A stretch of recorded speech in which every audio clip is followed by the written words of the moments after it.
அன்பானவர்களே, அன்பு வணக்கம். மனிதனுக்கு மரணம் வரப்போகிறது என்பதை முன்கூட்டியே தெரிவிக்கின்ற அறிகுறிகளை இறைவன் தந்திருக்கிறான். பா, உனக்கு மரணம் வெகு சீக்கிரத்தில் வரப்போகுது. அதனால உனக்கு பல சிக்னல் தரேன், பல சிம்டம்ஸ்களை உங்களுக்கு உணர்த்துறேன், சில அறிகுறிகளை உனக்கு தரேன். இதிலிருந்து விழிப்புற்று இன்னும் கொஞ்ச காலம் வாழ்வதற்கு உண்டான முயற்சியை நீ எடுத்துக்க. மரணத்தை தள்ளி போடலாம், நீ விரும்பினபடி தள்ளி போடலாம். அதற்காக தான் உனக்கு பல முறை உனக்கு மெசேஜ் தரேன், பல முறை உனக்கு இமெயில் அனுப்புறேன், பல முறை உனக்கு செய்திகளை தர. இதை நீ புரிந்து கொள்ளவில்லை என்றால் மரணத்தை வெகு சீக்கிரமாக நீ தழுவிக்கொள்கிறாய், அரவணைத்துக் கொள்கிறாய். நீயே மரணத்தை வா வா என்று வரவேற்றுக் கொள்கிறாய். இதில் நான் என்ன பண்ண முடியும் என்று இறைவன் உங்களுக்கு, மனிதர்களுக்கு எச்சரிக்கையை தருகிறான், எச்சரிக்கை மணியை தருகிறான். பிறப்பு என்று ஒன்று இருந்துச்சுன்னா இறப்பு என்று ஒன்று இருந்துதான் ஆகும். அதுல இருந்து யாராலும் தப்ப முடியாது. ஏன்னா என்று நீ பிறக்கிறாயோ அப்போது இறப்பை நோக்கி தான் நீ போய் கொண்டிருக்கிறாய். உன்னுடைய பயணம், உன்னுடைய டிராவல் எதை நோக்கி போகுது? மரணத்தை நோக்கி போகுது. மரணத்தை நோக்கி போறது தான் நீ என்ன சொல்ற? வாழ்க்கை என்று சொல்கிறாய். சித்தர் என்ன சொல்றா? அது மரணத்தை நோக்கி போற வாழ்க்கை தான். ஆனா அந்த வாழ்க்கையில நீ சந்தோஷமா இரு, ஆனந்தமா இரு, இன்பமா இரு, மகிழ்ச்சியா இரு. ஏன் அது ஒரு பெரிய கவலையா மாத்திக்கிற, வேதனையா மாத்திக்கிற என்றுதான் சித்தர்கள் சொல்கிறார்கள். வாழ்வது ஒரு முறை, வாழ்ந்துதான் பார்ப்போமே, ஏன் நினைப்பதில்லை மனிதர்கள் என்று சித்தர்கள் கூறுகிறார்கள். அப்போ மரணம் வரப்போகிறது என்பதை பல்வேறு செய்திகளை நமக்கு இறை ஆற்றலானது, இறை நிலையானது சொல்கிறது. அப்ப அந்த செய்திகள் தான் என்னென்ன எல்லாருக்கும் நடக்குது. ஆனா எல்லாரும் அதை சகஜமா எடுத்துக்கிறோம். எல்லாருக்குமே வருது மெசேஜ், எல்லாருக்கும் வருது, எல்லாருக்கும் இமெயில்ல மெசேஜ் வருது. ஆனா நம்ம என்ன பண்றது இல்லை, அதை கண்டு கொள்வதில்லை. அப்ப முதல் அறிகுறி என்னன்னா, உடல் தளர்ந்து போகுது, உடலுடைய சக்தி குறைவு ஏற்படுதல், உடல்ல ஆற்றல் குறைந்து குறைந்து வருது.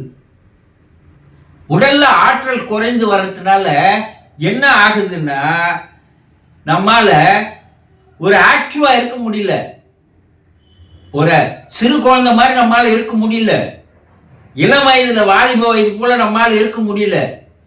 எப்ப பார்த்தாலும் ஒரு சோர்வா இருக்குது, என்னன்னே தெரியல, அசதியா இருக்குதுப்பா அப்படி சொல்றாங்கல்ல. இது ஃபர்ஸ்ட் சிக்னல்.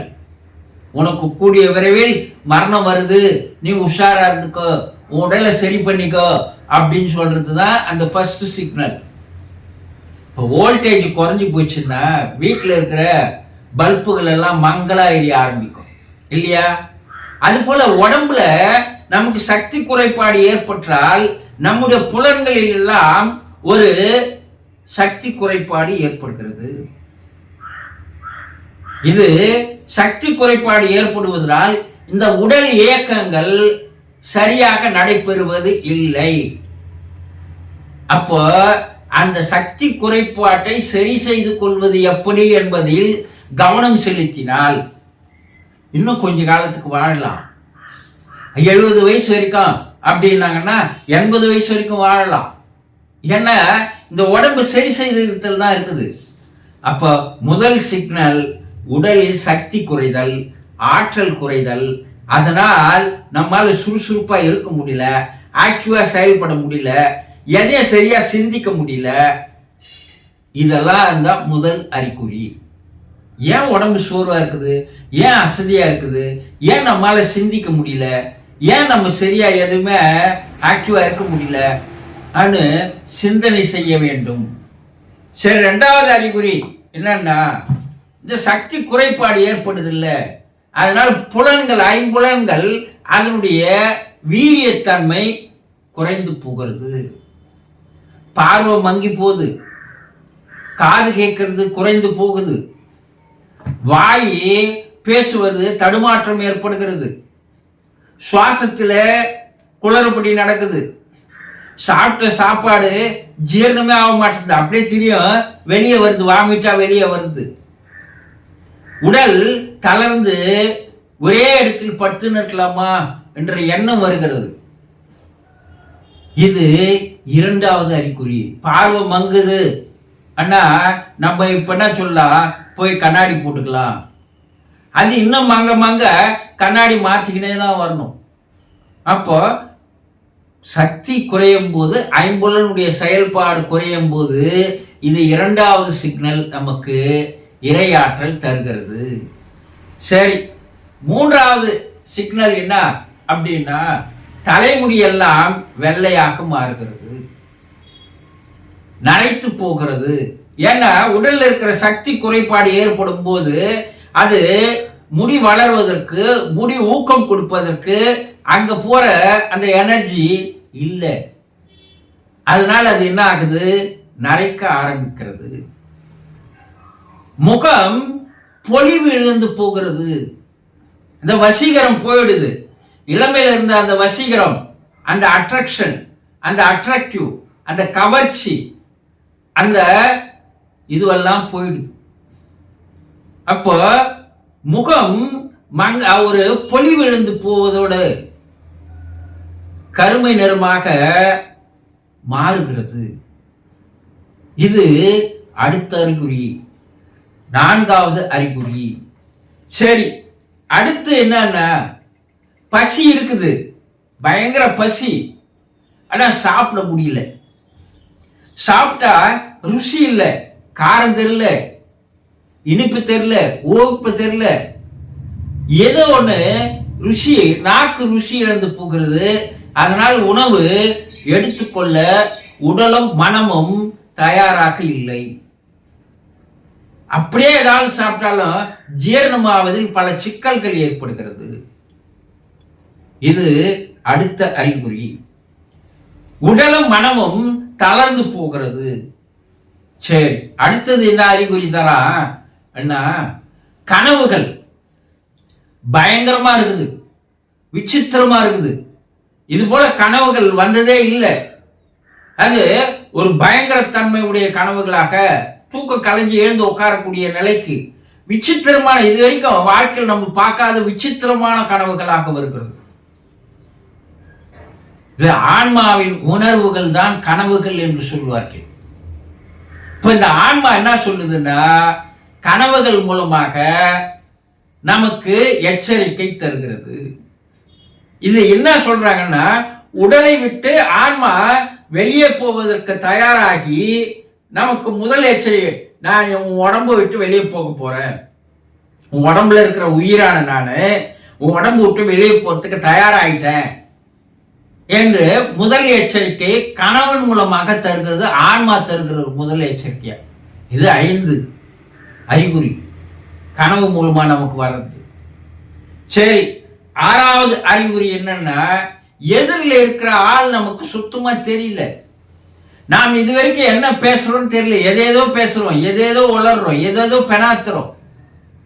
அது எதிரிலேயே எம வந்து நம்மளை கூப்பிட்டுன்னு போற மாதிரி வந்துட்டான், நம்மளை கூப்பிட்டுன்னு போறான், நம்மளை கூப்பிடுறான்னு சொல்லுவாங்க. வயதானவர்கள் எதிரில் வந்து என்னை கூப்பிடுறான் என்று சொல்லுவார்கள். என் தாய் வந்துட்டாங்க, என் தந்தை வந்துட்டாங்க, என்னுடைய பிள்ளை வந்து கூப்பிடுறான், இறந்த என் பிள்ளை என்னை வந்து கூப்பிடுறான், என் தந்தை வந்து கூப்பிடுறார், தாய் வந்து என்னை கூப்பிடுறாங்க. அப்படி அவர்கள் பெணாத்த ஆரம்பித்தால், உளர ஆரம்பித்தால், மிக அருகில் சில நாட்களில் அவர்கள் மரணம் அடைய போகிறார்கள் என்பது கடைசி எச்சரிக்கையாக தரப்படுகிறது. இப்படி பல்வேறு அறிகுறிகள் மூலமாக நமக்கு மரணம் வருவதை இறைநிலையானது, இறைத்தன்மையானது நமக்கு படிப்படியாக தெரிவிக்கிறது என்றால், நாம் இறக்கப் போவது இன்னும் சில நாள்ல தான், சில மாதங்கள்ல தான். அது உள்ள நாம் செய்ய வேண்டிய கடமைகளை எல்லாம் செய்து விடலாம், நாம் இறப்பதற்கு தயாராக இருக்கலாம் என்று மனிதன் அதை எடுத்துக்கொண்டால் மரணம் அவனுக்கு பயத்தை தராது, அச்சத்தை தராது.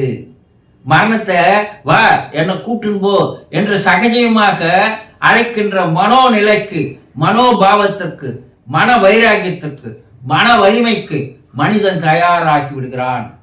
அப்படிப்பட்ட மரணத்தை வரவேற்கின்ற மனிதன் மேலுலகிலே உயர்ந்த நிலைக்கு செல்கிறான், தெய்வ நிலைக்கு உயர்த்தப்படுகிறான் என்று சொல்கிறார்கள்.